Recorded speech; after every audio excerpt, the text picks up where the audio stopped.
X-Max 300 စတက်တာမော်တာကွိုင်ပတ်နီဘယ်အကွက်မှာပဲဖြစ်ဖြစ်ချိတ်ကြီးစတင်လို့ရပါတယ်ပြီးရင်ခောက်ထားလိုက်ပါကဲ X-Max 300ကိုစပြီးကွိုင်ပတ်ကြရအောင်ဒါကတော့မွမ်းမံ modify လုပ်ထားတာပါကျူးအချူကြီးနဲ့9ခွက်ကျော်5 slots ပတ်မှာပါ1 2 3 4 5ဆိုပြီးရေးတွက်ပြီးပတ်လိုက်ပါနိုင်လစ်တန်အတိုင်းပတ်ရပါမယ်အောက်ဘက်ကနေကြည့်ပြီးပတ်သွားပါပြီးရင်ဆက်ဖို့အတွက်ကျိုးကိုချစ်ထုတ်ပါမယ်ကျိုးချစ်တဲ့အစဉ်ကိုတော့အစပိုင်းမှာပဲပြပေးပါမယ်နောက်ပိုင်းမှာတော့အချင်းယူရတဲ့အတွက်အဆုံးထိပတ်ပြတာကိုပဲပြသွားပါမယ်ပြီးရင်ဒီဘက်အချမ်းကနောက်အကွက်တွေကိုဆက်သွားပါမယ်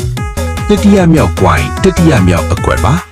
ပထမဆုံးအကွက်ကိုတစ်ကနေနားထိပတ်ခဲ့ရင်နောက်ပိုင်းမှာလည်းဘယ်ဘက်ကိုတဖြည်းဖြည်းရွှေ့ပြီးဆက်ပတ်သွားရုံပါမယ်ပုံကျသွားအောင်တူလေးနဲ့ထူပြီးညှိပေးပါကွေးလဲကွေးပေးပါဒီနေရာလေးမှာအောက်ကိုထူချပေးပါတူကောင်းဝင်လို့မရလို့ပါ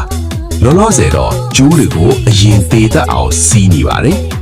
ဒီဗီဒီယိုကိုအဆုံးထိကြည့်ပြီးကိုယ်တိုင်လိုက်လို့ရပါတယ်ကျိုးကတော်တော်လေးတုတ်ပါတယ်ကျိုးအထူကြီးဖြစ်ပြီးအရမ်းမာတဲ့အတွက်ဆွဲပြီးရင်လက်လွတ်လိုက်လို့ရပါတယ်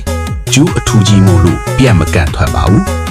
ဗီဒီယိုအရမ်းမရှည်တော့အောင်နောက်ပိုင်း commutator combine လုပ်တာတွေကိုတော့ရိုက်မပြထားတော့ပါဘူးဒါပေမဲ့ဒီဗီဒီယိုလောက်ဆိုရင်လုံလောက်ပါတယ်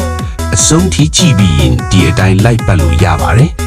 အသုံးပြုထားတဲ့ကျိုးဆိုင်နံပါတ်ကိုတော့ပထမဆုံး comment မှာဝင်ကြည့်ပေးပါ